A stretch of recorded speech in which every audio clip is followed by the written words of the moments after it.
Hello friends, कलाम academy के online platform पे फिर से आपका स्वागत है। फ्रेंड्स, आज अपन परमाणु मॉडल के बोर मॉडल की चर्चा करने जा रहे हैं। और बोर मॉडल एक परमाणु का ऐसा मॉडल है जो पीएससी की ऐसी कोई एग्जाम नहीं बनी अपने विषय से संबंधित, केमिस्ट्री से संबंधित, चाहे वो किसी भी स्तर का किसी भी ग्रेड का एग्जाम क्यों ना हो, बोर मॉडल से पक्का क्वेश्चन होता है। तो आज इसको बहुत अच्छे ढंग से शानदार तरीके से पढ़ने वाले हैं। लीजिए स्टार्ट करते हैं। Bohr model, Bohr model Niels Bohr ने दिया था। बोर मॉडल देखिए, इसकी शुरुआत अपन क्या है कि इसकी ये माने कि ये बोर मॉडल किस पर आधारित है, तो जाहिर सी बात है रदरफोर्ड के जस्ट बाद वाला मॉडल आ रहा है। और रदरफोर्ड, अपनी लास्ट वीडियो अपनी चर्चा हुई थी कि रदरफोर्ड मॉडल ने सिर्फ और सिर्फ नाभिक की अवधारणा दी थी। तो ये पहली बात तो ये आ रही है कि ये मॉडल है वो रदरफोर्ड की नाभिकीय अवधारणा पर आधारित है। नाभिकीय अवधारणा, ओके। तीन कॉन्सेप्ट पे बेसिस पे इस मॉडल को माना जाता है। दूसरी अवधारणा यह है प्लांक के क्वांटम सिद्धांत पर आधारित है। Point to be noted, Planck के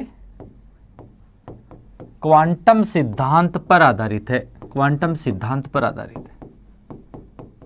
देखिए स्टूडेंट, रटना नहीं होता किसी चीज को रिलेटेड करके पढ़ेंगे तो निश्चित तौर पे अपन कभी कंफ्यूजन में नहीं आएंगे, अपना आंसर सही जाएगा। प्लांक का क्वांटम सिद्धांत सबको पता है। प्लांक के क्वांटम सिद्धांत के आधार पर आप किसी पदार्थ की कणीय प्रकृति के बारे में बता सकते हो। कौन सी प्रकृति के बारे में? कण। प्लांक के क्वांटम सिद्धांत को डिटेल से अपन पढ़ेंगे। Quanta photon E equals to H nu, तो एक कणों के बारे में बताता है, तो पदार्थ की कणीय प्रकृति के बारे में बताता है। तो बोर मॉडल है वो इलेक्ट्रॉन की जो कणीय प्रकृति की अवधारणा के बारे में कभी पूछा जाए कि बोर मॉडल है वो इलेक्ट्रॉन की कौन सी प्रकृति से रिलेटेड है, तरंगीय प्रकृति से रिलेटेड है या कणीय प्रकृति से रिलेटेड है, तो ध्यान रखना बोर मॉडल है वो पदार्थ की कणीय प्रकृति या इलेक्ट्रॉन की कणीय प्रकृति से रिलेटेड है। ये कहां से सिद्ध हो रहा है? प्लांक के क्वांटम सिद्धांत से। लीजिए तीसरा ये मॉडल है, ये मॉडल जो क्लासिकल फिजिक्स है, चीर सम्मत भौतिकी, चीर सम्मत भौतिकी के सिद्धांतों पर आधारित है। तो पहली बात अपन ने क्या सीखी? बोर मॉडल है वो तीन अवधारणाएं, किसकी? रदरफोर्ड की नाभिकीय अवधारणा, प्लांक के क्वांटम सिद्धांत और क्लासिकल फिजिक्स चीर सम्मत भौतिकी, इनके अवधारणाओं पर आधारित है। लीजिए दूसरी बात बोर मॉडल की। बोर मॉडल के स्टार्टिंग में दो तीन बातें बताना चाहूंगा, उसके बाद अपन थोड़ा कॉम्पिटिटिव पढ़ेंगे, डिटेल से चले जाएंगे तो अपना वीडियो बहुत बड़ा हो जाएगा। और अपन कोशिश करेंगे सार गर्भित बातें करें, शॉर्ट एंड स्वीट पढ़े। लीजिए, तो यह बोर मॉडल के बारे में दो तीन बातें साथ ही साथ नोट करते जाना आप लोग। अच्छा टॉपिक है ये। कंपटीशन शायद मैं पहले कहा था मैंने, शायद ऐसी कोई एग्जाम नहीं बनी केमिस्ट्री की जो बोर मॉडल से क्वेश्चन टच ना करे। लीजिए पहली बात, बोर मॉडल है वो एक इलेक्ट्रॉन सिस्टम को ही एक्सप्लेन करता है। बोर मॉडल सिस्टम किसको बताता है? एक इलेक्ट्रॉन सिस्टम। अब एक इलेक्ट्रॉन सिस्टम वाली स्पीसीज कौन कौन सी हो सकती हैं? तो जाहिर सी बात आपके दिमाग में आ गया होगा, हाइड्रोजन है, हीलियम के पास 2 इलेक्ट्रॉन होते हैं तो एक इलेक्ट्रॉन निकाल दो, मतलब He+। लिथियम के पास 3 इलेक्ट्रॉन होते हैं, 2 इलेक्ट्रॉन रिमूव कर दो, Li2+। बेरिलियम के पास 4 इलेक्ट्रॉन होते हैं, 3 इलेक्ट्रॉन रिमूव कर दो, एक्सेट्रा। कहने की बात यह है कि ऐसी स्पीसीज बोले तो परमाणु, आयन वगैरह जो भी है, ऐसी स्पीसीज जिसके पास केवल मोनो इलेक्ट्रॉन, एक इलेक्ट्रॉन हो, उसके लिए बोर मॉडल लागू कर सकते हैं। दूसरा, जो ये बोर मॉडल है ये परमाणु के ऊर्जा स्तरों, परमाणु के इलेक्ट्रॉन की व्यवस्था, इनके बारे में बताता है। तो छोटी सी हल्की सी इसमें बात ले रहा हूं कि जैसे मान लीजिए नाभिक है, नाभिक के चारों ओर ये ऊर्जा स्तर होते हैं। हालांकि इनको अपन बाद में n के द्वारा 1 2 3 4 के द्वारा दर्शाएंगे, मगर बोर ने इन ऊर्जा स्तरों को वर्तमान में, जिन्हें अपन n बराबर 1 2 3 4 5 इस प्रकार से कहते हैं, इनको बोर ने 1 2 3 4 नहीं कहा था। बोर ने इनको कहा था, कैपिटल लेटर में है KLMN इनको कहा था। और बोर की इन KLMN जो ऊर्जा स्तर या कोश हैं, इनको बोर बरी स्कीम कहते हैं। मतलब नाभिक के चारों इलेक्ट्रॉनों की जो वितरण वाले ऊर्जा स्तर हैं, जिनको KLMN के द्वारा दर्शाया गया था, वो क्या कहलाते हैं? बोरबरी स्कीम कहलाते हैं। लीजिए, बोरबरी स्कीम, ये पूछी हुई बात है कि बोरबरी स्कीम क्या है। तो नाभिक के चारों ओर इलेक्ट्रॉनों का जो वितरण है वो KLMN के द्वारा दर्शाया जाता है। इसको क्या कहते हैं? बोरबरी स्कीम कहते हैं। ओके, लीजिए अब बोर मॉडल के मेन पोस्टुलेट्स पढ़ते हैं। इसके मुख्य घटक क्या क्या है, मेन बातें क्या क्या आ रही हैं इसके अंदर। Short and sweet as a notes की तरह पढ़ना पसंद करेंगे। लीजिए, मुख्य अभिग्रहित, मुख्य अभिग्रहित, मेन पोस्टुलेट। पहली बात बोर मॉडल ये कहता है कि नाभिक के चारों ओर इलेक्ट्रॉन है, नाभिक के चारों ओर इलेक्ट्रॉन है, नाभिक के चारों ओर इलेक्ट्रॉन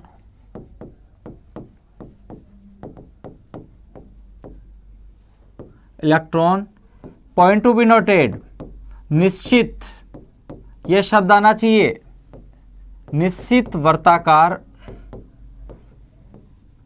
कक्षाओं, जिनको ऊर्जा स्तर कक्षा कहा था, निश्चित वर्ताकार कक्षाओं में चक्कर लगाते हैं, चक्कर लगाते हैं, जहां वे ऊर्जा का उत्सर्जन ऑब्लिक अवशोषण नहीं करते हैं। अच्छी बात, ये उसका ड्रॉबैक था, किसका? रदरफोर्ड सिद्धांत का। रदरफोर्ड से मैक्सवेल ने पूछा कि जब को आवेशित कण लगातार गति करेगा तो उससे ऊर्जा का उत्सर्जन होता है और अंततः वो नाभिक में समा जाएगा, वाई क्यों? इसका जवाब नहीं दे पाया। ये अपने पोस्टुलेट में कह रहा है कि निश्चित वर्ताकार कक्षा में यदि कोई इलेक्ट्रॉन चक्कर लगा रहा है तो वो ना तो ऊर्जा को लिबरेट करेगा, इमिट करेगा, और ना ही ऊर्जा को एब्जॉर्ब करेगा, अवशोषित करेगा। सेकंड बात, ध्यान से देखिए, ये नाभिक है, नाभिक में प्रोटॉन पाए जाते हैं, न्यूट्रॉन पाए जाते हैं। इस प्रकार नाभिक एक धनावेशित पार्ट हो गया, धनावेशित संहति हो गई। इसके चारों ओर इलेक्ट्रॉन गति कर रहे हैं। मान लीजिए यहां कोई इलेक्ट्रॉन गति कर रहा है, इस इलेक्ट्रॉन पर दो प्रकार का आकर्षण बल लग रहा है, दो प्रकार का बल महसूस कर रहा है। एक बल तो ये प्लस और माइनस इसको अंदर की ओर खींच रहा है, इसको कहते हैं कुलाम्बिक बल, इसको कहते हैं कुलाम्बिक बल। और ये कुलाम्बिक बल इस इलेक्ट्रॉन को नाभिक की ओर खींच रहा है, जिसको अभिकेंद्रीय बल के नाम से भी जाना जाता है। और इसकी वैल्यू याद रखना है अपने को, के जेड ई, जेड नाभिक का आवेश है, जेड ई ये इलेक्ट्रॉन का आवेश है, दो हो गया के Z E square divided by R square. याद करो, अपन फिजिक्स में पढ़ते हैं कि स्थिर वैद्युत आकर्षण बल है, वैद्युत आकर्षण बल वो directly proportional to Q1 Q2 divided by R square. इस प्रकार से अपन स्थिर वैद्युत आकर्षण बल को पढ़ते हैं। समानुपाती चिन्ह को हटाया तो एक स्थिरांक आ जाएगा, K आ जाएगा, जिसको कुलाम्बिक बल भी कहते हैं। तो यहाँ Q1 Q2 जो दो आवेश है उनके मध्य की बात हो रही है, यहाँ नाभिक का आवेश और इलेक्ट्रॉन के आवेश की बात हो रही है। तो नाभिक का आवेश अपने जेड मान लिया, इलेक्ट्रॉन का आवेश ई मान लिया, दोनों को एक साथ लिया तो जेड स्क्वायर हो गया। दोनों के बीच की दूरी आर है, आर का आर स्क्वायर कर दिया, समानुपाती चिन्ह को उठा दिया तो यहाँ क्या आ गया।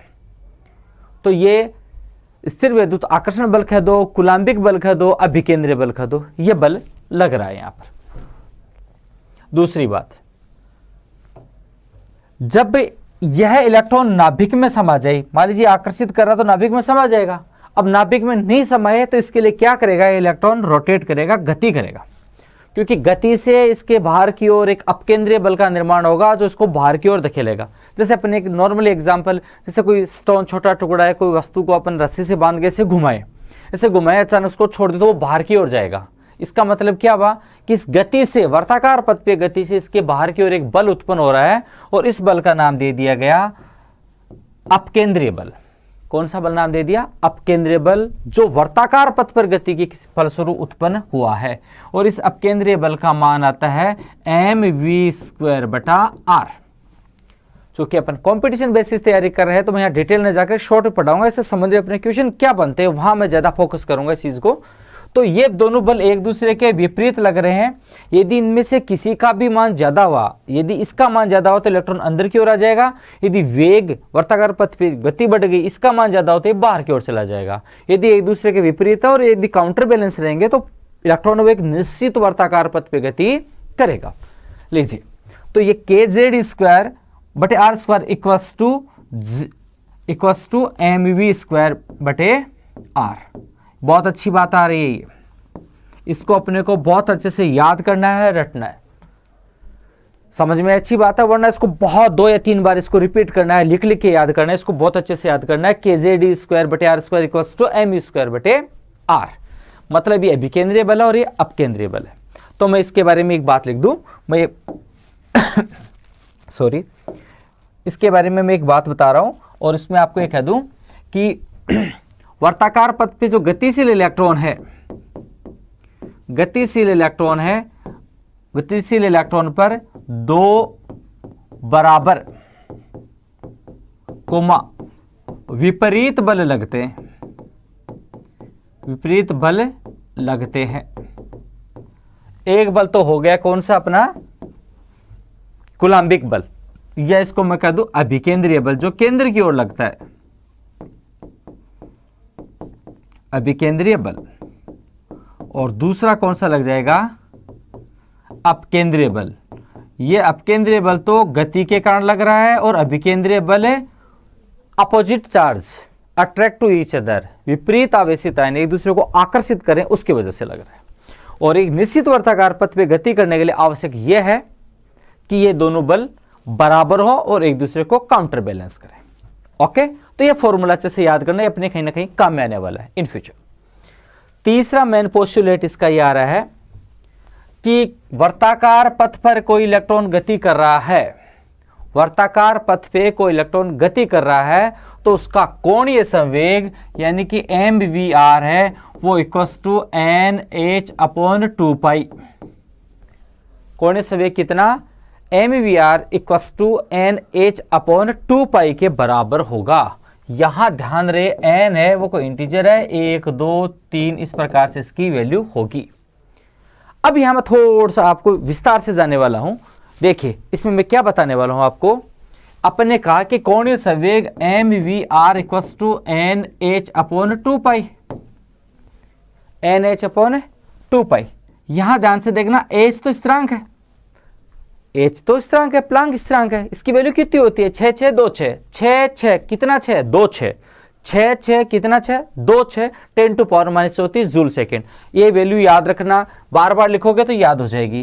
10⁻⁻⁻⁻⁻⁻⁻⁻⁻⁻⁻⁻⁻⁻⁻⁻⁻⁻⁻⁻⁻⁻⁻⁻⁻⁻⁻⁻⁻⁻⁻⁻⁻⁻⁻⁻⁻⁻⁻⁻⁻⁻⁻⁻⁻⁻⁻⁻⁻⁻⁻⁻⁻⁻⁻⁻⁻⁻⁻⁻⁻⁻⁻⁻⁻⁻⁻⁻⁻⁻⁻⁻⁻⁻⁻⁻⁻⁻⁻⁻⁻⁻⁻⁻⁻⁻⁻⁻⁻6.6 6 6 कितने 6 2 6 6 6 2 6 इंटू 10⁻34 जूल सेकेंड। ये मात्रक में मैं बहुत ज्यादा फोकस करने वाला हूं। मेरे हर चैप्टर में हर वीडियो में आपको मात्रक में मैं सबसे ज्यादा फोकस करूंगा क्योंकि स्पेलिंग मिस्टेक सबसे ज्यादा यही होती है। तो देखिए पहले तो इसका मात्रक निकालो, हल्का सा इसको साइड में जा रहा हूं। h की वैल्यू 6 6 2 6 ऐसे 6 6 2 6 6 6 2 6 6 6 2 6 तो 6.6 2 6 10⁻34 माइनस के 34 जूल सेकेंड। अब ये जूल सेकेंड कहां से आया इसको देखना।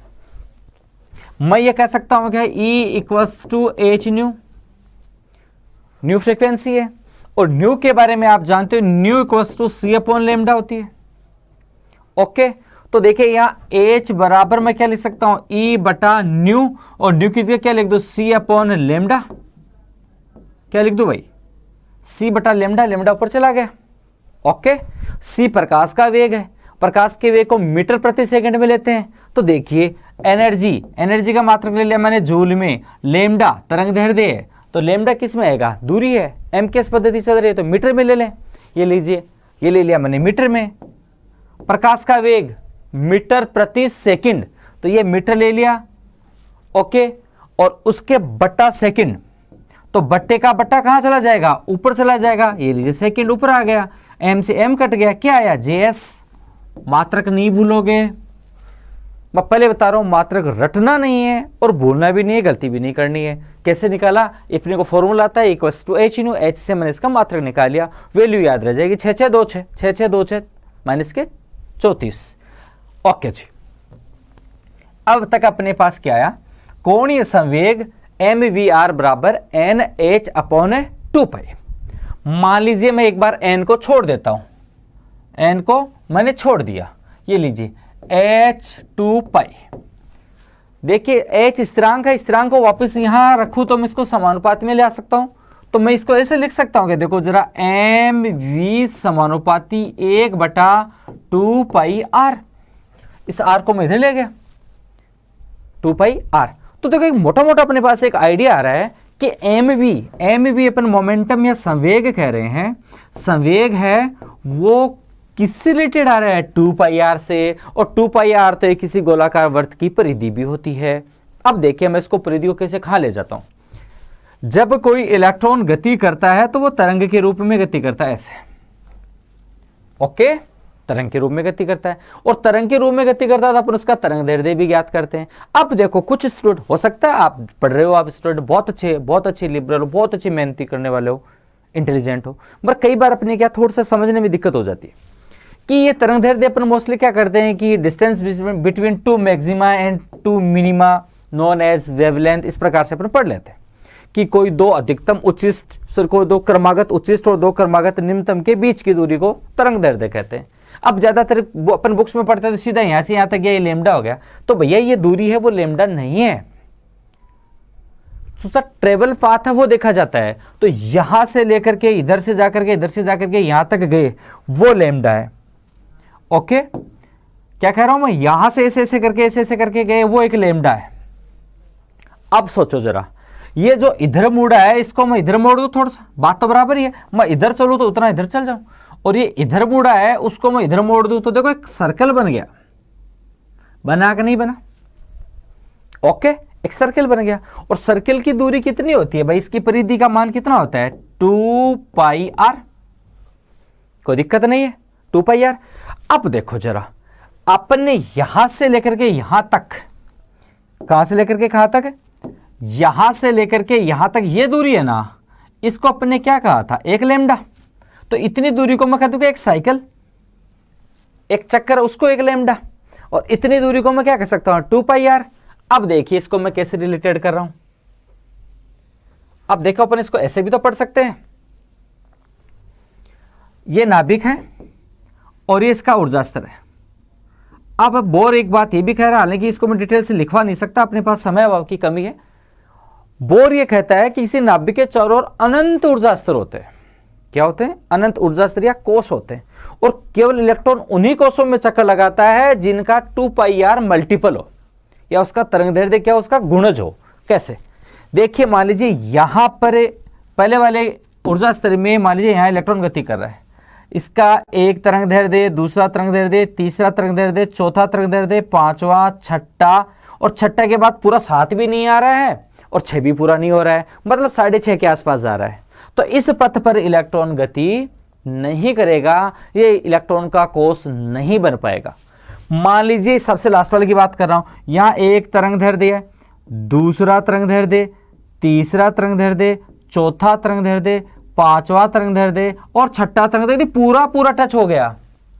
मतलब 6 बार 2πr 2πr 2πr 2πr 2πr 6 times 2πr proper repeat हो गया और लास्ट की किनारे टच हो गया, तो ये इसका पूर्ण गुणज हो गया। और पूर्ण गुणज होते ही ये इलेक्ट्रॉन के लिए एक फेवरेबल पाथ बन गया है, एक उसके अनुकूल पथ बन गया, और ये उसका ऊर्जा स्तर कहलाएगा।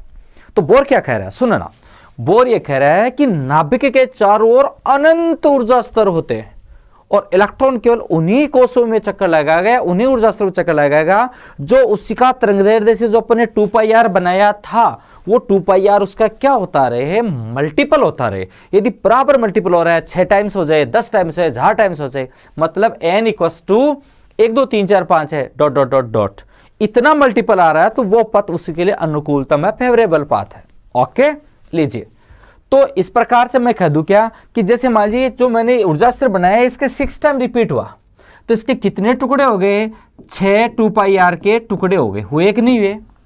तो एक बहुत अच्छी बात बताने जा रहा हूं यहां से, मैं ये कह रहा हूं कि जो इसका मैं तीसरा पॉइंट बनाने जाऊंगा,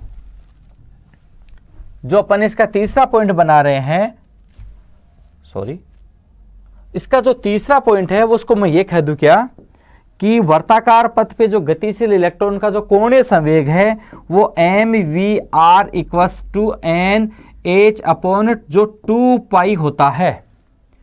ये कोणीय संवेग है mvr, ये कोणीय संवेग क्या कह दूं उसको, ये कोणीय संवेग क्वांटीकृत होता है। क्वांटा छोटे छोटे टुकड़े बन गए 2 पाई आर के 2 पाई आर के 2 पाई आर के। बहुत अच्छी बात है, याद रखना इसको कि वर्ताकार पथ पे गतिशील इलेक्ट्रॉन का कोणीय संवेग है वो क्या होता है mvr, वो क्वांटीकृत होता है, टुकड़ों में टूटा हुआ होता है। तो ये कोणीय संवेग है वो क्वांटीकृत होता है। एक तो आप इक्वेशन नंबर इसको 1 दे देता हूं, इसको बहुत अच्छे से याद कर लेना, और इक्वेशन नंबर 2 दे देता हूं, इसको बहुत अच्छे से याद कर लेना।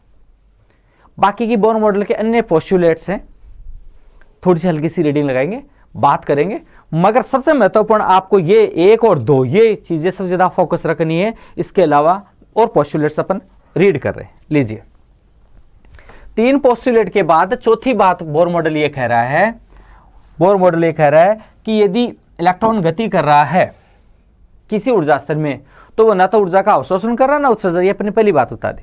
मगर यदि कोई नाभिक के चारों ओर ऊर्जा स्तर बने हुए हैं और उनमें इलेक्ट्रॉन किसी ऊर्जा स्तर से उच्च ऊर्जा स्तर में जा रहा है, किसी ऊर्जा स्तर से उच्च ऊर्जा स्तर में यदि जा रहा है, जैसे मान लीजिए यहां से मैं E1 नाम दे दूं और ये E1 है, वो E1 से यहां जाकर के यहां तक चला गया, मान लीजिए E2 इसमें चला गया, किस में चला गया, E2 में चला गया।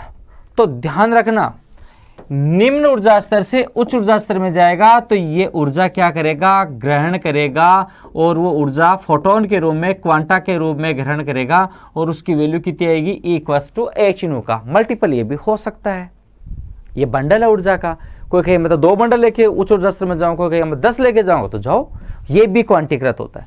तो निम्न से उच्च ऊर्जा स्तर में जाएगा तो ऊर्जा का अवशोषण करेगा, और उच्च से यदि निम्न में आ रहा है, यदि यहां से यहां आएगा, मान लीजिए E1 से E0 में आ रहा है, तो ये ऊर्जा का क्या करेगा, उत्सर्जन करेगा, ऊर्जा का उत्सर्जन करेगा, मतलब एनर्जी इमिट करेगा। ओके, मैं 2 बात बताई। इलेक्ट्रॉन निश्चित वर्ताकार पथ पे यदि गति कर रहा है तो ना तो ऊर्जा का अवशोषण करेगा और ना ऊर्जा का उत्सर्जन करेगा। मगर यदि निम्न से उच्च में गया तो ऊर्जा का अवशोषण करेगा, और उच्च से निम्न में गया तो ऊर्जा का उत्सर्जन करेगा। और ये ऊर्जा का परिवर्तन है वो डेल्टा ई के द्वारा दर्शाया जाता है। और ये हमेशा ध्यान रख लेना, ई उच्च से आपको ई निम्न वाली माइनस करनी है, ई उच्च से ई निम्न वाली ही माइनस करनी है। ये सूत्र याद रख लेना, यहां हायर माइनस लोअर ऑलवेज, कहीं ये दिमाग मत लगाना है ना कि आप हायर से लोअर कैसे करोगे। हाँ जी, तो इसमें एक ध्यान रख लेना, ऊर्जा स्तर में जब भी आप इनकी ऊर्जा का कैलकुलेशन करो तो ऊर्जा परिवर्तन वो हमेशा उच्च से निम्न ही लेना चाहिए। इलेक्ट्रॉन लोअर एनर्जी लेवल से हाई एनर्जी लेवल में जाता हो, हाई से लोअर में आ रहा हो। ओके, अब देखिए ये चौथा पोस्टुलेट इसका हो गया कि जब कोई इलेक्ट्रॉन उच्च ऊर्जा स्तर में जाता है तो ऊर्जा का अवशोषण करता है, उच्च से निम्न आया तो ऊर्जा का उत्सर्जन करता है, और ऊर्जा का रूप है वो फोटोन के रूप में होता है। लीजिए ये इसके पोस्टुलेट्स हो गए। इसके अलावा 1-2 छोटे बड़े पोस्टुलेट है, वो इतने को खास नहीं। लीजिए अब बात करते हैं इनके आधार पर इनका उपयोगिता।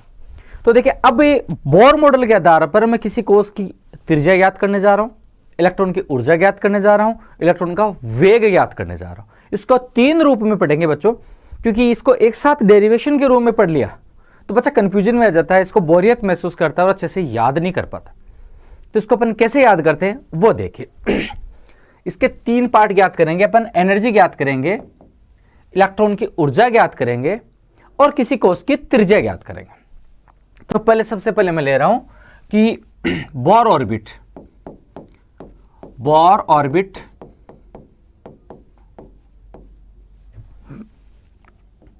की त्रिज्या यानी कि R की गणना, ये मैं अलग अलग से 2-3 सेगमेंट में अलग अलग पढ़ेंगे अपन इसको, अलग अलग टुकड़ों में, ताकि सिस्टम से पढ़ा जाए, अच्छे से याद हो जाए। अब बोर की त्रिज्या यदि आप ज्ञात कर रहे हो ना, तो इतना ध्यान रख लेना, वो 2 कॉन्सेप्ट तो आप लाओगे। कौन कौन से? अभिकेंद्रीय बल, अपकेंद्रीय बल, और कोणीय संवेग। इनको कैसे याद करना है वो देखो, सीधा सीधा आप लिखना अभिकेंद्रीय बल होता है Ze², के इसका कूलाम्बिक स्थिरांक था, बटा R² इक्वल्स टू mv² बटे r। पढ़ा हुआ अपना अच्छे से कि अभिकेंद्रीय बल और अपकेंद्रीय बल बराबर होते हैं। मतलब इक्वेशन नंबर 1 याद नहीं हो तो मैं स्लाइड निकालता हूं इसकी। अपने इक्वेशन नंबर 1 एक दिया था और वो दिया था ये रहा। इस इक्वेशन का फायदा उठाएंगे, उसके साथ इस इक्वेशन में दोनों को रिलेट करके इसका एक डेरिवेशन पढ़ेंगे अपन। देखिए एक डेरिवेशन अपने पास है, इसका सिंपल में इसको सोल्व कर लो तो देखिए इधर R² इधर R है, तो इसको मैं ऐसे लिख सकता हूं या के Zd² बटा R equals to mv²। Okay, इसी के पैरेलल एक चीज और, एक आपको यह भी आती है कि कोणीय संवेग है mvr equals to nh upon 2π होता है। अब देखो एक अच्छी सी बात, इसको एक कॉमन बात द्वारा पढ़ते हैं कि जब आपको त्रिज्या का मान पूछे ना, जब आपसे रेडियस पूछी जाए तो इस कोणीय संवेग वाले फॉर्मूले से आप वेग कैलकुलेट करना। उल्टा रेडियस पूछ रहा है तो आप इसका v का मान निकालना और वो वैल्यू इसमें पुट करना, और यदि यहां आपसे वेग पूछता है तो आप यहां से r का मान ज्ञात करना। क्लियर हो जाएगा। इसके डाटाज अलग मैटर है, इसमें 2 या 3 प्रकार के क्वेश्चंस आते हैं। ये क्वेश्चन थोड़ा सा रटने वाला सा है तो अपने को रटना नहीं है, तरीके से समझना। अपने 3 फॉर्मूले लर्न किए हैं, एक तो ये फॉर्मूला, दूसरा फॉर्मूला, तीसरा फॉर्मूला। क्या पूछा है बच्चों, देखो r क्या ज्ञात करूंगा, v। तो v बराबर क्या लिखो बताओ, v बराबर हो जाएगा nh अपॉन 2π mr। ओके, इस v की वैल्यू यहां रखनी है, इस v की वैल्यू यहां रखनी है। तो देखिए यहां पर v क्या चीज है, v² है, तो अपने को यहां v का स्क्वायर बनाना है। v का स्क्वायर बनाते क्या लिखूंगा, n² h² बटा 4π² m² r²। बना के नहीं बना, एज इट इज उठा करके वैल्यू ऐसे कैसी यहां रख देता हूं। तो देखिए यहां वैल्यू रख दो तो क्या बना, के Zd² बटा r इक्वल्स टू mv² का मान रखा तो हो गया n² h² बटा 4π² m² r²। कोई दिक्कत नहीं, 1-2 बार आप बिना देखे अभ्यास करना, बहुत ईजी है, हो जाएगा, रटना नहीं है। अब आगे देखिए क्या पूछ रहा, r। तो देखिए इधर r है, इधर r² है, तो r कट गया r² से। कॉमन चीज और क्या आ रही है, m कट गया m² से, और कोई कटने वाला कुछ है नहीं। क्या पूछ रहा, r। तो यहां r को इधर ले जाता हूं, r इक्वल्स टू क्या हो गया, n² h² divided by 4π² m के Ze²। फिर से मिला लेना, n² आ गया, h² आ गया, 4π² हो गया, m हो गया, r इधर चला गया, के Ze²। ये बन गया इसकी त्रिज्या का फॉर्मूला। किसकी त्रिज्या फॉर्मूला, बोर कक्षा की त्रिज्या का फॉर्मूला। कई बार कंपटीशन एग्जाम में पर्सन ऑप्शन में देता है कि बोर की कक्षा की त्रिज्या r का मान है, 4 ऑप्शन ऐसे दे देगा और उसमें आपसे पूछेगा, कई बार n² ऊपर दे देगा, कई बार n² नीचे दे देगा, कई बार h दे देगा। इस प्रकार का ये पजल टाइप का पर्सन बनता है और इस प्रकार आप कंफ्यूजन रटना मत, सिर्फ और सिर्फ फॉर्मूले से याद करना। r का मान ज्ञात करना है तो कोणीय संवेग में v का मान ज्ञात कर लेना, v का मान ज्ञात करके उस अभिकेंद्रीय अपकेंद्रीय बल के जो अपने बैलेंस के उसमें वैल्यू रखनी है। v का मान पूछे तो यहां से r का मान ज्ञात करना, r का मान रख देना, बहुत ईजी है, रटना नहीं है। ओके जी, तो अपने पास एक नई चीज आ गई और वो नई चीज ये आ गई है, इसको मैं एक साथ एक अलग पेज पे ले लेता हूं। अपने पास बोर कक्ष की जो रेडियस r बराबर क्या आया था, n² आया है, h² आया है, 4 आया है, और उसके बाद देखो जरा क्या आया इसके अंदर, 4π² आया, m आया और के Z² आया। लीजिए 4π² आया, m आया और k आया है, Ze² आया। ओके, अब कई बार क्या बच्चा कंफ्यूजन करता है, किन्हीं बुक्स में के की वैल्यू नहीं दी होती, के गायब किया हुआ होता है, तो कंफ्यूजन मत करना। के किस लिए गायब किया होता है, के देखिए के यहाँ पर स्थिर विद्युत आकर्षण बल होता है, कूलाम्बिक बल होता है, और इसकी वैल्यू होती है 9 × 10⁹ न्यूटन, 9 × 10⁹ न्यूटन मीटर² प्रति कूलाम्ब स्क्वायर, ये वैल्यू होती है। ये वैल्यू MKS पद्धति में आपको याद नहीं करनी है। उसके बाद इसकी वैल्यु यदि CGS पद्धति में डायन में ले लिया जाए तो ये एक इसकी वैल्यू आ जाती है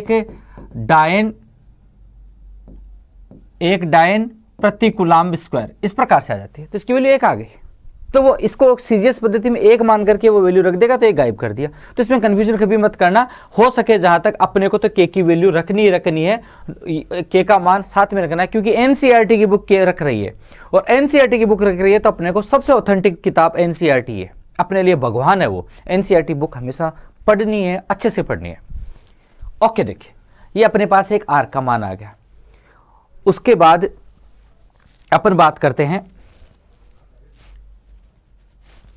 R का मान आ गया। अब लेते हैं अपन इलेक्ट्रॉन के वेग की गणना। दूसरा पॉइंट आ गया है कि बोर कक्षा में या बोर कक्षा में घूम रहे इलेक्ट्रॉन है ना, बोर कक्ष के इलेक्ट्रॉन के वेग की गणना। वेग कैसे कैलकुलेट करेंगे? बहुत अच्छा क्वेश्चन है ये। अच्छा क्वेश्चन इसलिए है कि कई बार अपन क्या बहुत ज्यादा पढ़ने के बाद भी अपने को छोटी छोटी बातें याद नहीं रह पाती। अपने से कोई पूछ ले कि ये नाभिक है और ये इसके ऊर्जा स्तर है। ओके, ऊर्जा स्तर में मान लीजिए यहाँ कोई इलेक्ट्रॉन गति कर रहे हैं, अलग अलग ऊर्जा स्तर में अलग अलग इलेक्ट्रॉन गति कर रहे हैं। मान लीजिए E1 गति कर रहा है, ये E3 गति कर रहा है, और अपने से किसी ने पूछ लिया और ये कर रहा है मान लीजिए E2 गति कर रहा है। आपसे को पूछ ले किसका वेग ज्यादा है, तो अपन कहेंगे इलेक्ट्रॉन तो इलेक्ट्रॉन होता है, उसका वेग कितना कम ज्यादा होगा। ध्यान रहे, जो नाभिक के पास होगा उसका वेग उतना ही ज्यादा होगा, क्योंकि नाभिक के पास होगा तो आकर्षण ज्यादा लगेगा, आकर्षण को काउंटर बैलेंस करने के लिए वो उतनी ज्यादा स्पीड से घूमेगा। तो पॉइंट टू बी नोटेड, पहले ऊर्जा स्तर का इलेक्ट्रॉन की वेलोसिटी मैक्सिमम होती है और जैसे जैसे अपन बाहर की ओर जाते हैं उसकी वेलोसिटी क्या होती जाती है, कम होती जाती है। ये चीज भी अपन आज चर्चा करेंगे। लीजिए वही रटी रटाई बात, वही बनी बनाई बात। अभिकेंद्रीय बल इक्वल्स टू अपकेंद्रीय बल पढ़ा हुआ है अपना। कितना मान आया था अपने पास, तो आप कहोगे सर kZe² बटा R इक्वल्स टू mv² बटा, देख kZe² बटा R² था, mv² बटा R था, R से R बने काट दे। एक तो अपने पास ये वैल्यू बनी थी, दूसरा आप कहोगे सर इसके साथ साथ हम क्या लेंगे, कोणीय संवेग लेंगे। कोणीय संवेग क्या लेंगे, mvr इक्वल्स टू nh/2π लेंगे। पॉइंट टू बी नोटेड, मामला यहां से निकालना है। पूछा क्या है, वेग। क्या निकालोगे, R। लीजिए R इक्वल्स टू क्या लिखोगे, nh/2πmv। ओके, 2πmv लिख दिया। इस R की वैल्यू को यहां रखना है, इस R की वैल्यू को इस जगह पे रखना है, तो रख दीजिए R की वैल्यू। R की वैल्यू रखोगे तो देखिए अपने पास क्या आया, kZe² बटा R की जगह लिख दूं मैं NH बटा 2πm। 2πmv कहां चला जाएगा, ऊपर चला जाएगा। 2πmv बराबर mv²। कोई दिक्कत?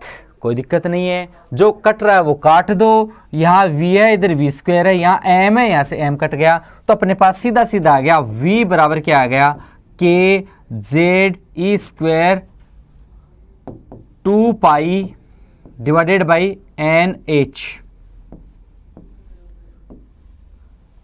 kZe² 2π NH। ओके, लीजिए इसी को अपन अपने पहले वाली जगह वापस रख देते Vk पे। अपने पास इलेक्ट्रॉन का वेग आया है 2π kZe² बटा NH। आई थिंक यही आया, जरा देखो मिला लो दोबारा से। kZe² 2π NH, 2π kZe² बटा NH, यही आया। अब आप जब नोट्स बनाओ उसको पॉज करके ऐसे डेरिवेशन खुद बनाओगे और खुद वैल्यू रखोगे। दो चीजें आ गई, इलेक्ट्रॉन की रेडियस आ गई, सॉरी कोस की रेडियस आ गई, घूमते हुए इलेक्ट्रॉन का वेलोसिटी आ गई। अब उस ऊर्जा स्तर की एनर्जी की अपने को याद करनी है, और एनर्जी का सीधा ट्रिक से याद करना अपने को। ई की वैल्यू आपको नेगेटिव में आएगी। नेगेटिव में क्यों आएगी, तो सुनो, कोई नाभिक है, नाभिक के चारों ओर ऊर्जा स्तर हैं, इनमें इलेक्ट्रॉन है, तो यह माना गया है कि कोई अनंत दूरी पे इलेक्ट्रॉन है, उसकी ऊर्जा है वो शून्य मानी जाती है। जहां किसी प्रकार के कोई नाभिक है, ना तो वो अट्रैक्शन में है ना रिपल्सन में है, तो उसकी एनर्जी कितनी मान जाएगी, शून्य मान जाती है। अब जैसे जैसे नाभिक की ओर आकर्षित हो रहा है, आकर्षण बल के लिए नाभिक के पास जा रहा है, तो आकर्षण से हमेशा ऊर्जा लिबरेट होती है, ऊर्जा उत्सर्जित होती है। जब ऊर्जा उत्सर्जित हो रही है तो इस सिस्टम की एनर्जी में क्या आएगी, कमी आएगी, मतलब इसकी एनर्जी कम होगी। कम होगी तो साइन किसका आ जाएगा, माइनस का। तो जैसे जैसे यह यहां से पास पास आता जाएगा माइनस की वैल्यू बढ़ती जाएगी, इसलिए ई का मान माइनस में ले लिया। कैसे ले रहा हूं देखिए, आपको कुछ भी नहीं करना, इसकी ट्रिक है वो वी से निकालनी है, वी को ई से निकालना है। और इतना ध्यान रख लेना, वी देखिए अपन गतिज ऊर्जा पढ़ते हैं तो क्या पढ़ते हैं, 1/2 mv² पढ़ते हैं कि नहीं पढ़ते हैं।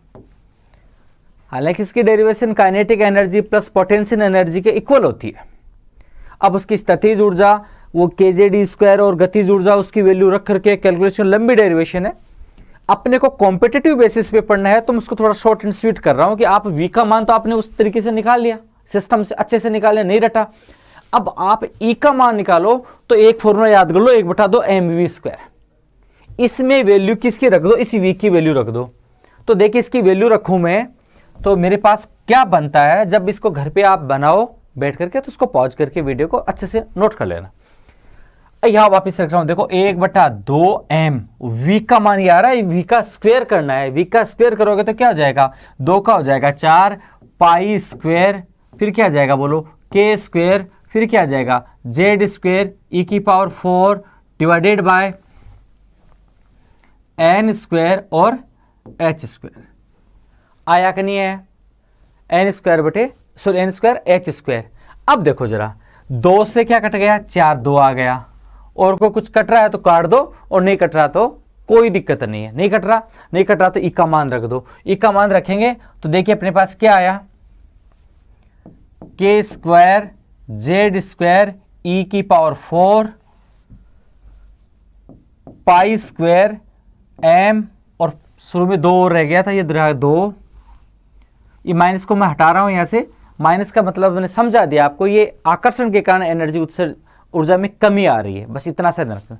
तो क्या है, 2k² z² e⁴ π² m divided by n² और h²। ये अपने पास आ गई किसी कोष की एनर्जी का फॉर्मूला। ये सबसे टिपिकल यही मामला होता है, बाकी का मामला तो बहुत ईजी है, बहुत अच्छे से मैं समझा दूंगा। अब आपको देखो भाई, अपने को तो हर एक क्वेश्चन सोल्व करना है, आरपीएससी का एक क्वेश्चन भी अपने का रॉन्ग नहीं जाना चाहिए। तो इस प्रकार का फॉर्मूला है। कभी कभी पर्सन सीधा सीधा पूछ लेता है कि मान लीजिए दूसरे कोष की एनर्जी होगी, तो दूसरे कोष का मतलब n का मान यहाँ 2 करके 2 का 2 स्क्वायर करके 4 देख लेना ऑप्शन में, और ये वैल्यू अपने को ऐसी कैसी दे देगा एज इट इज। अपने गफलत ही हो जाएगी कि यार उसके अंदर z का मान कितना होगा, ई का पावर कितना होगा, इसका पावर कितना होगा। तो रटना नहीं, रटा हुआ आप भूल जाओगे, गलती करके आओगे। तो डेरिवेशन क्या याद किया मैंने, आर का फॉर्मूला ज्ञात कर रहा है, त्रिज्या ज्ञात करनी तो mv/r वी का मान ज्ञात करोगे।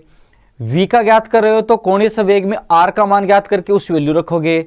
और v से e ज्ञात करनी है, v से e ज्ञात करने के लिए 1/2 mv² का एक फॉर्मूला बनाओ, उसमें इस वैल्यू को पुट करो, उससे आप e मानो। ये आपके सूत्र आ गए। यहां तक ठीक है, ओके। एक प्रकार से अपन ने ऊर्जा, वेग और रेडियस ज्ञात करी। अब दूसरे तरीके से अपन ज्ञात करते हैं। दूसरे तरीके से देखो, मैं यहां से एक मोटे मोटे तरीके से एक चीज और निकाल रहा हूं। इनमें से क्या निकाल रहा हूं, यहां देखिए रेडियस है ना, वो भाई इसको स्थिरांक राशि मानता हूं तो डायरेक्टली प्रोपोर्शनल टू, देखिए यहां पर एक तो n² आ रहा है, n² बटा एक, यहां देखो परिवर्तनशील चीज है, ये ई की वैल्यू फिक्स होती है, के की वैल्यू फिक्स होती है, इलेक्ट्रॉन के लिए m का वैल्यू फिक्स होती है, पाई का वैल्यू फिक्स है, 4 का वैल्यू फिक्स है, h की वैल्यू फिक्स है। तो यहां आपको एक अच्छे से एक चीज और निकालनी है। ये उलझे हुए क्वेश्चन आते हैं पीएससी में, ध्यान रहे। एक फॉर्मूला अपने पास और बन गया, और वो फॉर्मूला मैंने क्या बना, नोट्स एज इट इज ऐसे बनाने आपको। नोट्स में क्रमबद्धता नहीं होगी तो आपके पढ़ने में दिक्कत होगी। एक बार समझ में आ जाएगा, उसके बाद दोबारा रिवाइज करोगे तो उलझ जाओगे। याद हो गया। सेकेंड वन, यहां से वेग की बात करूं तो वेग, ये भी स्थिर राशि, ये स्थिर राशि, ये स्थिर राशि, ई स्थिर राशि, एच स्थिर राशि। तो देखो वेग डायरेक्टली प्रोपोर्शनल टू z/n, याद रह जाएगा। Equation number 2। थर्ड वन देखिए, ई एनर्जी है, उसका वैल्यू जो भी आएगी वो ऋणात्मक में आएगी जब कैलकुलेट की जाएगी, मगर के स्थिरांक है, ये स्थिरांक है, ये स्थिरांक है, ये स्थिरांक है, ये स्थिरांक है, ये भी स्थिरांक है। क्या स्थिरांक नहीं है, n² स्थिरांक नहीं है, और जेड स्क्वायर स्थिरांक नहीं है, तो इसका मामला है वो directly proportional to Z square बटा एन स्क्वायर है। ओके, इक्वेशन नंबर 3 चलेगा दोस्तों। दो तरीके से पढ़ लिया, अब लास्ट एंड फाइनल तीसरा तरीका। एक तरीके से अपने फॉर्मूले याद किए हैं, दूसरे तरीके से इनका रिलेशन याद किया है, अब तीसरा तरीका इनकी वैल्यू के आधार पे फिर वो याद करना है, वो उस प्रकार से भी क्वेश्चन एग्जाम में आते हैं। लीजिए नेक्स्ट वन। अब आपको ज्ञात करना पुनः से इलेक्ट्रॉन में गतिशील जो कोस की आपको क्या ज्ञात करनी है, आपको ज्ञात करनी है त्रिज्या, रेडियस आर। थोड़ी देर पहले आपने पढ़ा है कि किसी भी परमाणु के अकॉर्डिंग टू बोर, एक इलेक्ट्रॉन सिस्टम वाले के जो कोस की त्रिज्या है वो किसके समानुपाती थी? एक तो ऊपर एन स्क्वायर था और नीचे की तरफ क्या था? एन स्क्वायर बटा जेड था। अब जो वैल्यू थी वो बहुत सारे स्थिरांक थे, उनकी वैल्यू यदि रख करके वैल्यू पुट करके उसका सोल हल किया जाए तो इसका मान भैया ये याद करना पड़ेगा आपको, और वो मान कितना है? 5.529 गुणा एन स्क्वायर बटा जेड। क्या चीज कह रहा हूं? एन स्क्वायर बटे जेड, और वो भी किस में है? एंगस्ट्रॉन्ग। वह भी किस में है? एंगस्ट्रॉन्ग में। अब देखिए ये जो वैल्यू आ गई, अब एक मोटा मोटा कंफ्यूजन देखो बच्चे के कहां आता है एग्जामिनेशन हॉल में। एग्जामिनेशन हॉल में कंफ्यूजन ये होता है कि एन स्क्वायर जेड याद है, मगर वो एग्जामिनेशन हॉल में गया और उसको लगा कि यार नहीं, एन स्क्वायर जेड नहीं है, जेड स्क्वायर बटा एन स्क्वायर है। कंफ्यूजन क्रिएट हो गई, और वह हल्की सी कंफ्यूजन क्रिएट है, वो आपका क्वेश्चन को रॉन्ग ले जाएगी।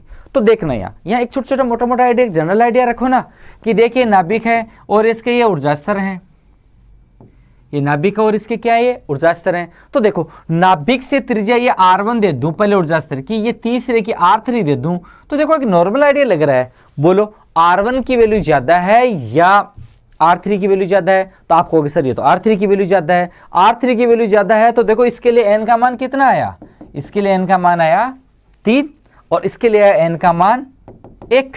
तो मैं कह दूं क्या कि त्रिज्या बढ़ रही है तो n का मान भी बढ़ रहा है, रेडियस बढ़ रही है तो n का मान भी बढ़ रहा है। मतलब ये दोनों एक दूसरे क्या है? समानुपाती हैं। मतलब क्या हुआ कि r समानुपाती n ऊपर आएगा। देखिए n ऊपर आ गया। और ये आपकी कंफ्यूजन, इतना सा दिमाग में गलती नहीं करोगे आप लोग। आपको ध्यान में एन स्क्वायर बटा जेड या जेड स्क्वायर बटा एन स्क्वायर कुछ ना कुछ ऐसा ही है, तो इसको तैयार हो जाएगा आपके वहां एन स्क्वायर ऊपर। थोड़ा सा हल्का सा ऐसा आइडिया आप अपने दिमाग में उस एग्जाम के दौरान ले सकते हो। Next one. अब देखिए यहां से पॉलिटेक्निकल कॉलेज में भी पर्सन आया हुआ है, एक दो एग्जाम में और भी आया हुआ है। थोड़ा सा वैल्यू सेम दे दी, मात्रक चेंज कर दी। तो अपन मात्रक चेंज करके भी अपन इसको पढ़ने की कोशिश करते हैं। देखिए एक एंगस्ट्रॉन्ग बराबर 10 की घात -10 मीटर होता है, नो डाउट।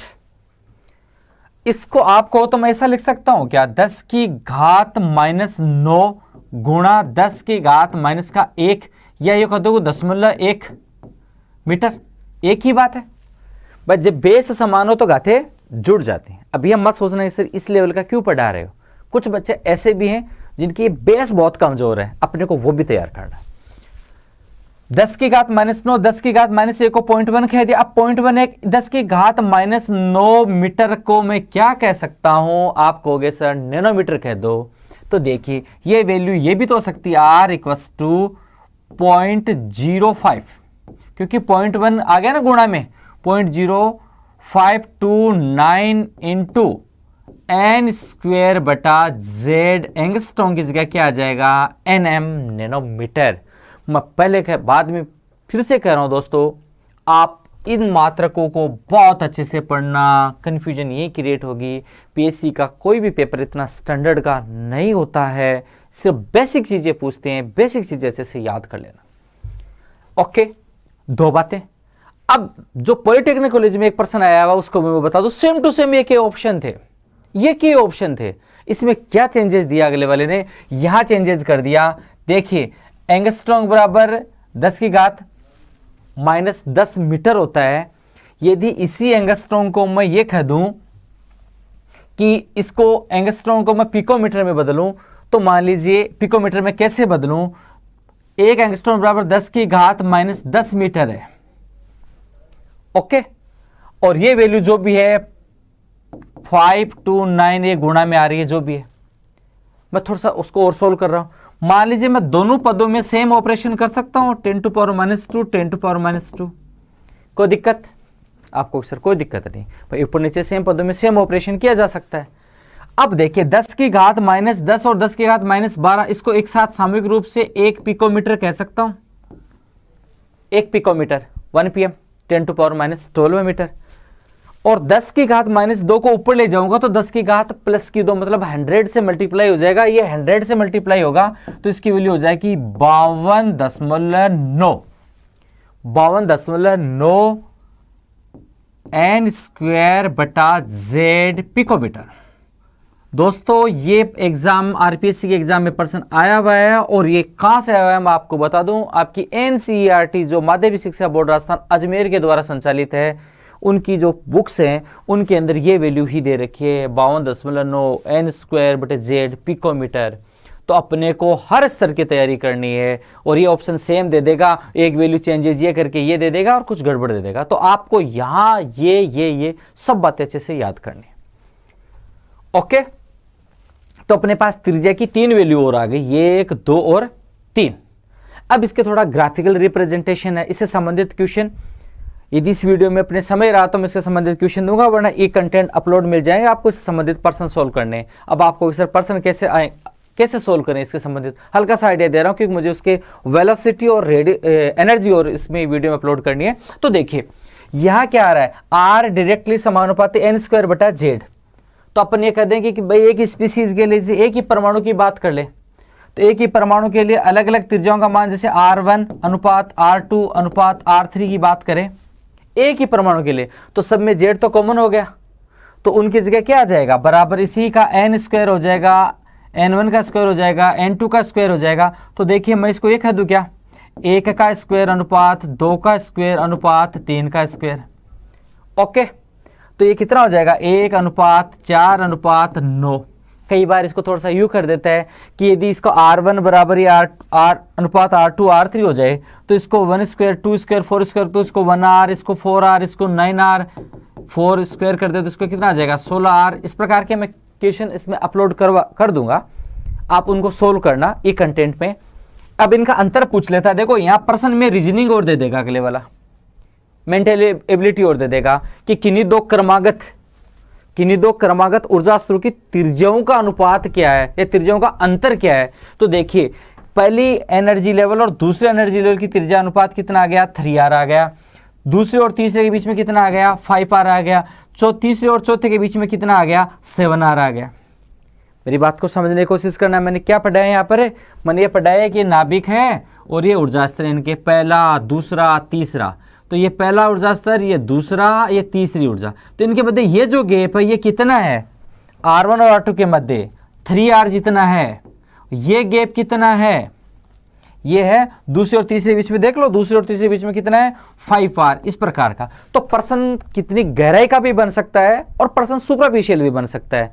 बोर मॉडल से पर्सन 1 या 2 तो 101% है। तो इस प्रकार से आप इसको लर्न करना, तैयार करना। इसका ग्राफिकल रिप्रेजेंटेशन भी होता है कि भाई R समानुपाती n स्क्वायर है, R समानुपाती n स्क्वायर है। तो देखिए इसका ग्राफिकल रिप्रेजेंटेशन कैसे होगा, तो ग्राफिकल रिप्रेजेंटेशन इसको मैं थोड़ा सा यूँ कर दूं क्या, कि देखिए इधर मैं ऐसे ले लूँ, ऐसे ले लूँ, ये R ले लिया और मैंने यहाँ क्या ले लिया, n स्क्वायर ले लिया।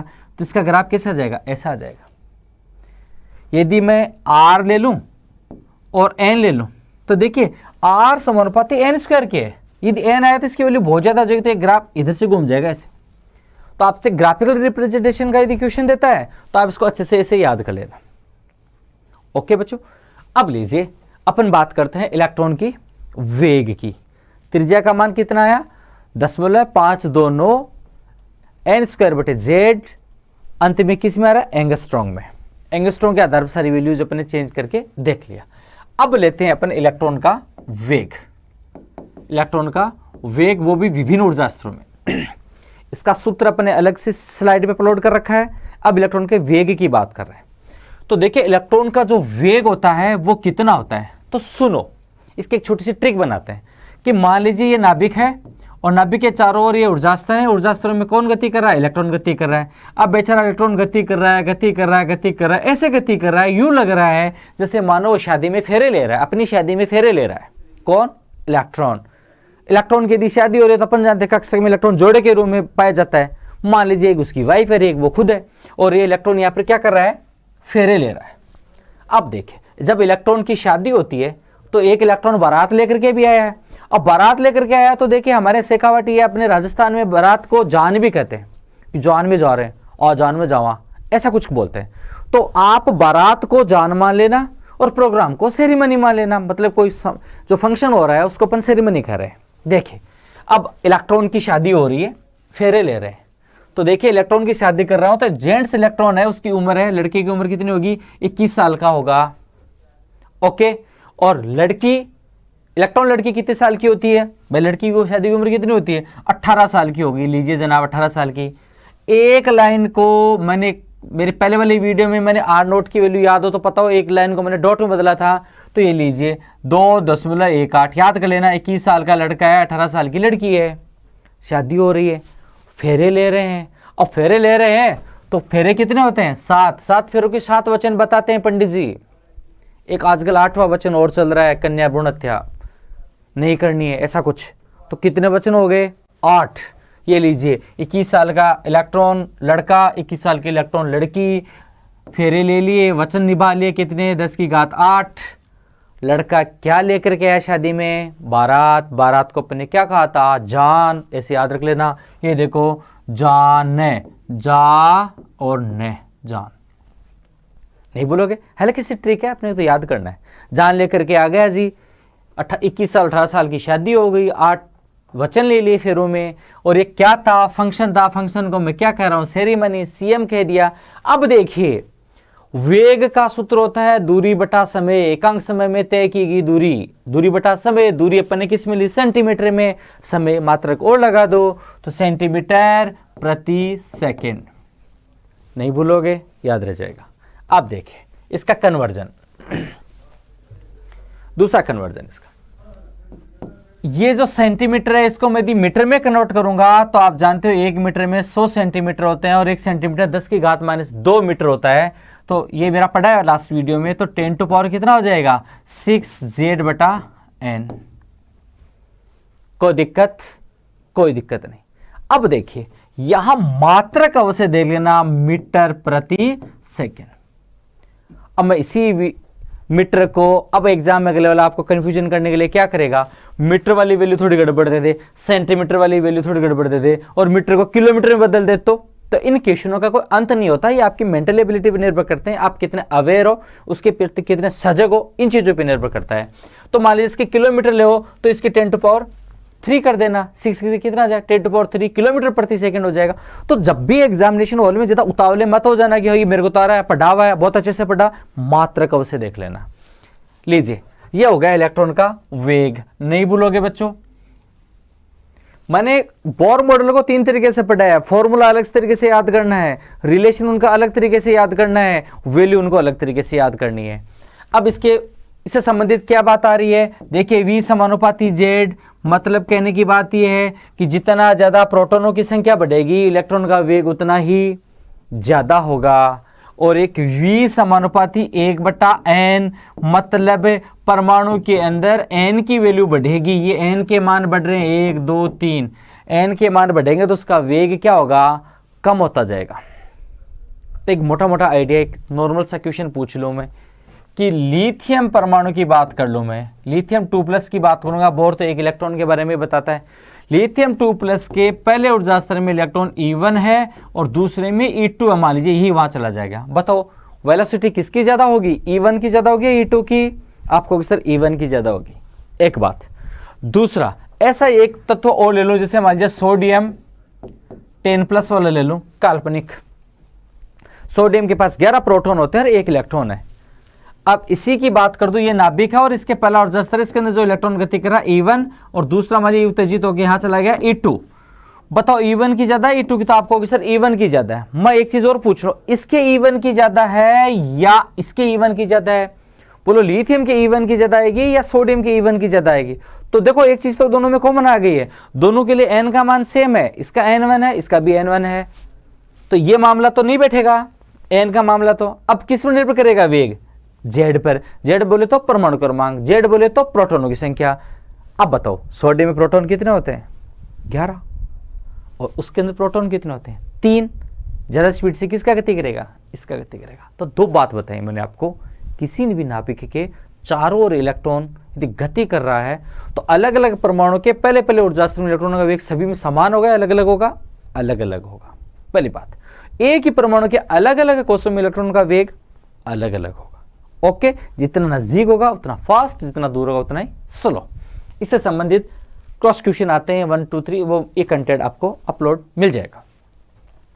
लीजिए अंतिम बात करते हैं इलेक्ट्रॉन के ऊर्जा की गणना। किस कोष में इलेक्ट्रॉन गति कर रहा है उसकी ऊर्जा की गणना, ऊर्जा की गणना काम की बात आ रही है।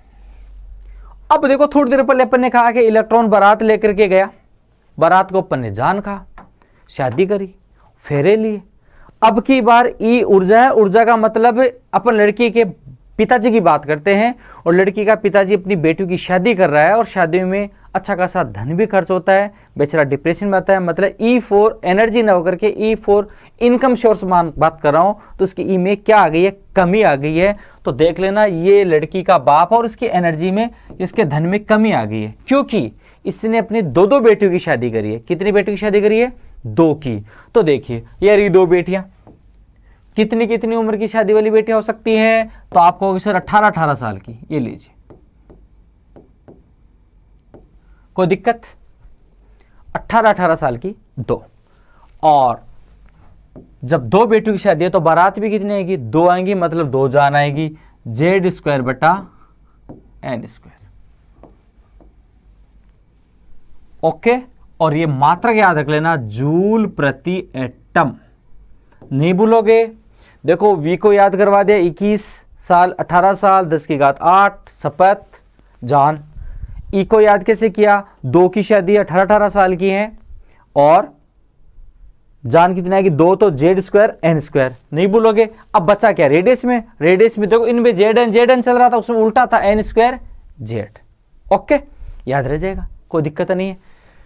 अब इसके अलग अलग वैल्यूज आती है। देखो ये जूल में आ रहा है।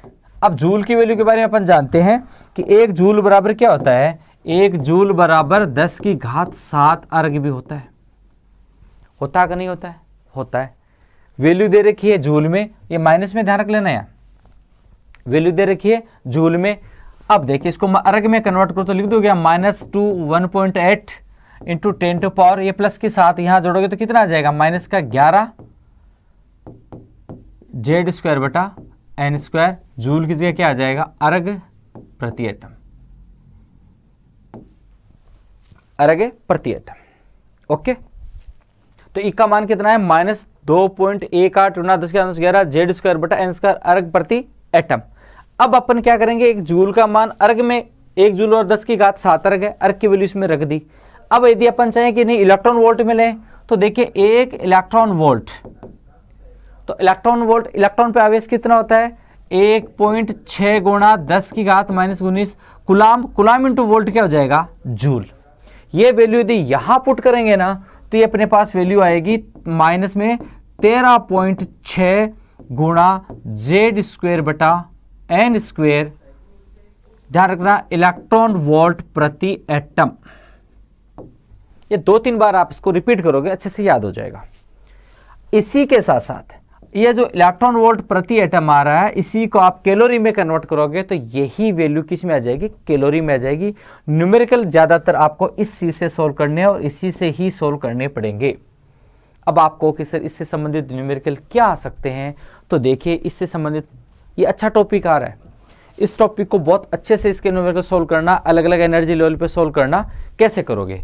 देखिए अपने पास किसी कोष की एनर्जी है वो कितनी है? -13.6 Z² बटा N² इलेक्ट्रॉन वोल्ट प्रति एटम। इतनी वैल्यू आ गई। अब यह एक रिलेशन देखो, एनर्जी है वो परमाणु क्रमांक के स्क्वायर के समानुपाती और N² के व्युत्क्रमानुपाती है। तो किस कक्षा की कितनी कितनी एनर्जी, ये आप थोड़ा सा होमवर्क घर पे करोगे। कैसे, ये मान लीजिए नाभिक बना लेना और ये इसके ऊर्जा स्तर है। क्या चीज है ये, इसके ऊर्जा स्तर है। ओके, मैं बात करूं पहले ऊर्जा स्तर की, इसकी एन का मान इसके लिए 1 है। मान लीजिए हाइड्रोजन एटम की बात कर रहे हैं अपन, तो इसके लिए जेड का मान कितना आ जाएगा, 1। ओके, अब इस एनर्जी की ये प्रश्न सोल्व करना भाई आप लोग अच्छे से। यहां एन का मान, जेड का मान तो 1 हो गया, एन का मान यहां पर कितना, 1। तो हाइड्रोजन एटम के लिए, एच परमाणु के लिए E1 की वैल्यू कितनी आई, -13.6। यहां भी 1 का स्क्वायर हो जाएगा और बट्टे में भी किसका आ जाएगा, 1 का स्क्वायर इलेक्ट्रॉन वोल्ट प्रति एटम। तो कितनी आई ये, -13.6 इलेक्ट्रॉन वोल्ट प्रति एटम। कोई दिक्कत नहीं है, तो इसकी वैल्यू मैंने लिख दी 13.6 इलेक्ट्रॉन वोल्ट प्रति एटम। ओके, अब बात कर रहे हैं दूसरे ऊर्जा स्तर की। तो दूसरे ऊर्जा स्तर में E2 कैसे निकालोगे, -13.6, जेड का मान तो वही रहेगा, एन का मान 2 हो जाएगा, बटा जेड का तो 1 स्क्वायर में छोड़ देता हूं, इसका भाग किसका दे दो बोलो, 4 का लगेगा, 2 का स्क्वायर 4 हो जाएगा। कितनी बार गया, तो ये गया शायद आई थिंक -4 × 12, 3 बार, फिर 416, 3.4 इलेक्ट्रॉन वोल्ट प्रति एटम। ये वैल्यू कितनी आ गई, -3.4 इलेक्ट्रॉन वोल्ट प्रति एटम। ओके, इस प्रकार से आप तीसरे ऊर्जा स्तर में किसका भाग दोगे, यहां पर 9 का भाग दोगे, फिर अगले वाले में किसका भाग दोगे, 16 का भाग दोगे। इस प्रकार से इसको कैलकुलेट करना।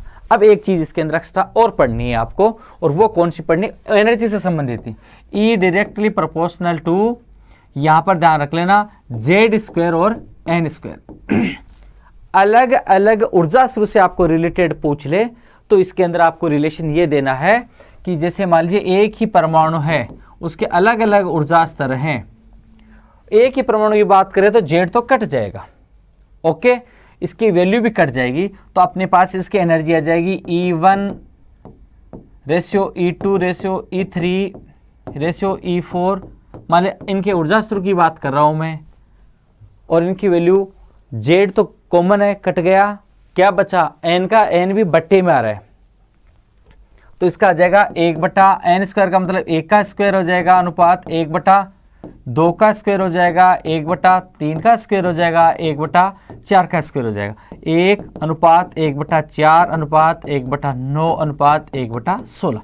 इस प्रकार से आप इनके क्वेश्चन सोल्व करना। इनसे लगभग संबंधित क्वेश्चन ये कंटेंट आपको उपलब्ध करवा दिए जाएंगे। डेरिवेशन प्लस इसके फॉर्मूले प्लस इसकी ट्रिक अच्छे से इसको लर्न कर लेना।